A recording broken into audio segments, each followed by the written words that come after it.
साथियों, welcome to my channel request. और उम्मीद करता हूँ आप लोग स्वस्थ होंगे, मस्त होंगे। बस ऊपर वाले से यही दुआ करता हूँ आप लोग सुरक्षित रहिए इस महामारी के काल में। और बस इसी तरह अपना प्यार बरसाते रहिए जिस तरह से आपने इस चैनल पर बरसाया है। आते रहिए, विजिट करते रहिए, लाइक सब्सक्राइब करते रहिए। पसंद आया तो शेयर भी करते रहिए, और कुछ डाउट्स है तो कृपया करके कमेंट्स भी करिए। चलिए दोस्तों, बिना वक्त जाके सीधे मुद्दे की बात करते हैं। आज 69,000 मामले में एक बहुत बड़ा मुद्दा जो सामने उभर कर आ रहा है। जी हाँ दोस्तों, 69,000 भर्ती एसटी कोटे की रिक्त सीटें एससी अभ्यर्थियों से भरने के मामले पर हाईकोर्ट ने मांगा जवाब। जी हाँ दोस्तों, मैटर गंभीर हो गया है। हाईकोर्ट ने जवाब मांगा। इलाहाबाद हाईकोर्ट ने 69,000 सहायक अध्यापक भर्ती में अनुसूचित जनजाति कोटे की रिक्त रह गई सीटों को अनुसूचित जाति के अभ्यर्थियों से भरने की मांग में दाखिल याचिका पर राज्य सरकार और सचिव बेसिक शिक्षा परिषद प्रयागराज से जवाब मांगा है। यह आदेश न्यायमूर्ति मनोज कुमार गुप्ता ने ओमपाल सिंह व 155 अन्य की याचिका पर अधिवक्ता सीमान सिंह को सुनकर दिया है। याचिका में अनुसूचित जाति के अभ्यर्थियों ने नियमों का हवाला देकर अनुसूचित जनजाति कोटे की रिक्त सीटों पर नियुक्ति किए जाने मांग की है। एडवोकेट सीमान सिंह के अनुसार 69,000 सहायक अध्यापक भर्ती में अनुसूचित जाति के अभ्यर्थियों के लिए 14,490 और अनुसूचित जनजाति के लिए 1,380 पद आरक्षित थे। सहायक अध्यापक लिखित परीक्षा में उत्तीर्ण अभ्यर्थियों की मेरिट लिस्ट बनने पर अनुसूचित जनजाति के कुल 270 अभ्यर्थी सफल घोषित हुए। सभी को नियुक्ति मिल गई और इस कोटे की 1,110 सीटें रिक्त रह गई हैं। अधिवक्ता सीमान सिंह का कहना था कि वर्ष 1994 की आरक्षण नियमावली के अनुसार यदि अनुसूचित जनजाति की सीटें अभ्यर्थी न मिलने के कारण रिक्त रह जाती है तो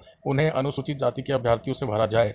याची सहायक अध्यापक भर्ती परीक्षा में सफल हुए थे, लेकिन मेरिट में न आने पाने के कारण उनका चयन नहीं हो सका। यदि अनुसूचित जनजाति के रिक्त पदों को अनुसूचित जाति के अभ्यर्थियों से भरा जाता है तो याची चयनित हो सकते हैं। तो आप जानते हैं दोस्तों, जो पद रिक्त हो चुके थे 67,867 जो पद पूरे भरे गए हैं, और उसमें कितने पद जो रिक्त हो चुके हैं अन्य पद, उसमें कहा गया है कि उन रिक्त पदों में एससी के छात्रों को भर्ती दी जाए, और इसके लिए मामला इलाहाबाद हाईकोर्ट में चला गया है।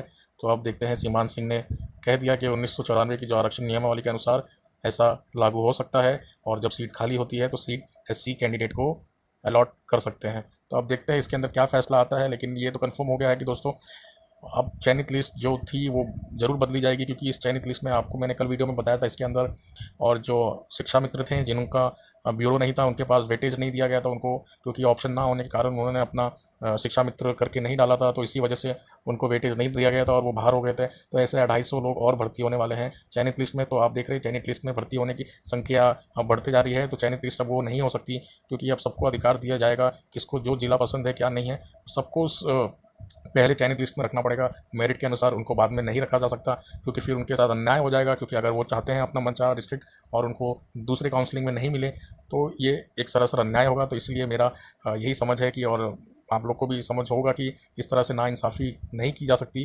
तो जहाँ तक सवाल लोग पूछ रहे थे कि दूसरी चयनित लिस्ट बनेगी, तो मैं कह रहा हूँ दूसरी नहीं बनेगी, पहली ही बनेगी। और पहले में जो 250 शिक्षा मित्र उनको भी ऐड किया जाएगा, क्योंकि उनका वेटेज मिलाकर काफ़ी अच्छे मार्क्स आ जाएंगे, उनकी रैंकिंग अच्छी होगी, तो उनको मनचाहा डिस्ट्रिक्ट भी मिल जाएगा। और दूसरी काउंसलिंग में उनके लिए अगर सीट नहीं बचेगी उस डिस्ट्रिक्ट की तो प्रॉब्लम हो जाएगी। फिर से एक और केस नहीं चाहती, मुझे लगता है सरकार इस हालत में नहीं है कि बार बार वो केस अपने ऊपर लेते रहे और उसके ऊपर वो काउंटर दाखिल करते रहे। तो बस उम्मीद करता हूँ दोस्तों कि जल्द से जल्द 69,000 का फैसला सुप्रीम कोर्ट से आ जाए। और जहाँ तक मेरे सूत्रों के हवाले से पता चल रहा है कि अगले सप्ताह ये मैटर का जजमेंट आने वाला है। तो देखते हैं जजमेंट में क्या होता है, और बस उम्मीद करता हूँ कि जो भी जजमेंट आए सबका उसमें हित जुड़ा हो और सबके लिए हो। और सबके लिए यही कामना करता हूँ कि आप लोग को जल्द से जल्द आपका मनचाहा जिला मिल जाए और आप लोग जल्द से जल्द नियुक्ति पत्र आपको प्राप्त हो जाए। चलिए दोस्तों, आगे दूसरी न्यूज़ की ओर बढ़ते हैं। तो साथियों, आप देख सकते हैं दूसरी बिग न्यूज़ सामने जो आ रही है वो 69,000 शिक्षक भर्ती भ्रष्टाचार का मुद्दा पकड़ रहा जोर। जाने आगे क्या होगी रणनीति। जी हाँ दोस्तों, भ्रष्टाचार का मुद्दा बहुत ज़ोरों शोरों से अब लोगों ने उठाना चालू कर दिया है। जहां हमको पता चल गया है 69,000 में कभी भी फैसला आ सकता है सुप्रीम कोर्ट का, तो उसके बाद वो कुछ नहीं कर सकते। इसीलिए अब ये मुद्दा बहुत ज़ोरों शोरों से उठाया जा रहा है विपक्ष के द्वारा और भर्ती फंसाओ गैंग के द्वारा। तो आइए देख लेते हैं क्या है इस रिपोर्ट में। उत्तर प्रदेश में चल रही 69,000 शिक्षक भर्ती में जिस तरह से धांधली हुई है, उसके पोल खोलने का काम भ्रष्टाचार मुक्ति मोर्चा कर रहा है। भ्रष्टाचार मुक्ति मोर्चा की तरफ से सरकार और नकल माफियाओं की पोल खोलने के लिए अभियान चलाया जा रहा है। उत्तर प्रदेश परीक्षा नियामक प्राधिकरण कार्यालय पीएनपी ऑफिस के सामने से लेकर अन्य जगहों पर मुक्ति मोर्चा की तरफ से धरना प्रदर्शन किया जा चुका है। अब भ्रष्टाचार के को जनता के बीच में बताने के लिए हर जिलों में पोस्टर अभियान चलाया जा रहा है। एंटी करप्शन कैंपेन कैसे करके भ्रष्टाचारियों ने, नकल माफियाओं ने 69,000 में भर्ती में धांधली की थी। यूपी एसटीएफ टास्क फोर्स नकल माफिया चंद्रमा यादव और मायावती दुबे को गिरफ्तार भी नहीं कर पाई है। जी हाँ दोस्तों, ये देख सकते हैं आप, ये बिग अपडेट है, बिग ब्रेकिंग न्यूज़ की अभी तक एसटीएफ जो नकल माफिया हैं चंद्रमा यादव और मायावती दुबे को गिरफ्तार भी नहीं कर पाई है। न्याय मोर्चा और भ्रष्टाचार मुक्ति मोर्चा के सॉरी संयोजक सुनील मौर्य कहते हैं, हम लोग धीरे धीरे ही सही लेकिन जनता को हकीकत बताने का प्रयास करेंगे। उन्होंने कहा कि कोरोना वायरस जैसी स्थिति होने के बाद भी हमारे साथ भी सड़कों पर अभ्यर्थी आकर प्रदर्शन कर रहे हैं। उन्होंने कहा कि इस भर्ती 69,000 असिस्टेंट टीचर्स का जब से रिजल्ट आ गया है तब से हम लोगों की तरफ से लगातार सरकार की पोल खोलने का काम किया जा रहा है। उन्होंने कहा कि परीक्षा रद्द कराने से लेकर हम लोग सीबीआई जांच तक की मांग कर रहे हैं।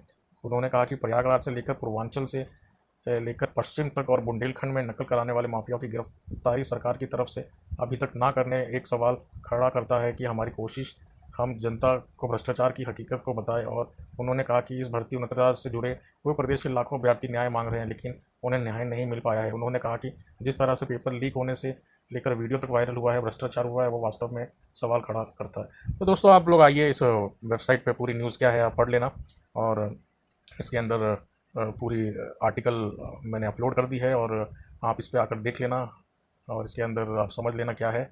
और काफ़ी इसके अंदर कहा गया है कि किस तरह से नकल माफिया को यूपी सरकार बचा रही है। तो ये अब नया कैंपेन चालू कर चुके हैं, पोस्टर लगाकर उनको बदनाम करने का, सरकार को और पीएनपी ऑफिस को। तो ये आप देख सकते हैं और आप आके पूरा, अगर आपको न्यूज़ पढ़ना है तो आप इस वेबसाइट पे आ जाइए, सरकारी भर्ती लेटेस्ट जॉब्स। इसमें हमारी जो टीमें हैं वो नए नए अपडेट्स के साथ आती रहती हैं और कुछ ना कुछ इस पर पोस्ट करती रहती हैं। अगर आपको जॉब्स के बारे में कुछ डालना है तो आप जान सकते हैं, latest job, teaching job, defence jobs, bank job, तो सारी सरकारी भर्तियों की सारी जॉब्स आपको इसमें मिल जाएगी वन प्लेटफॉर्म पर।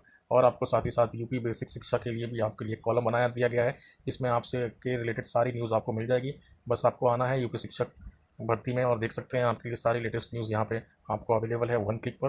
तो आइए विजिट करिए। अगर आपको और अधिक जानकारी में ये समझना है और मैटर को जानना है तो आप लोग इस पर विजिट कर सकते हैं और टीचर्स की कौन कौन सी नई भर्ती है उसके बारे में भी आप जान सकते हैं।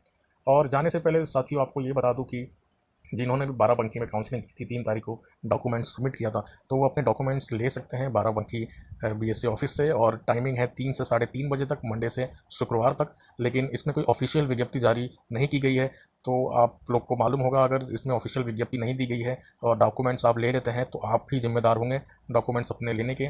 तो इसके अंदर अभी तक कोई विज्ञप्ति आई नहीं है, लेकिन मुझे मेरे कुछ साथियों ने वहाँ के बताया कि बाराबंकी में दिए जा रहे हैं डॉक्यूमेंट्स। अगर आप चाहते हैं तो आप ले सकते हैं, और आपने कोई अन्य भर्ती में भी अप्लाई किया है तो आप अवश्य ले लें और आपको जहाँ ज़रूरत है आप वहाँ लगा सकते हैं। तो बस यही उम्मीद करता हूँ, आशा करता हूँ आप हमारे चैनल पे आते रहेंगे, ऐसे ही प्यार बरसाते रहेंगे, लाइक सब्सक्राइब करते रहिए। कुछ डाउट्स है तो प्लीज़ कमेंट करिए और इसको शेयर करिए। धन्यवाद दोस्तों, आपका कीमती समय देने के लिए। आपका दिन अच्छा रहे, मंगल में रहे। लेटेस्ट न्यूज़ के लिए हमारे साथ जुड़े रहिए। हम जल्द आपसे दोबारा मिलेंगे। धन्यवाद।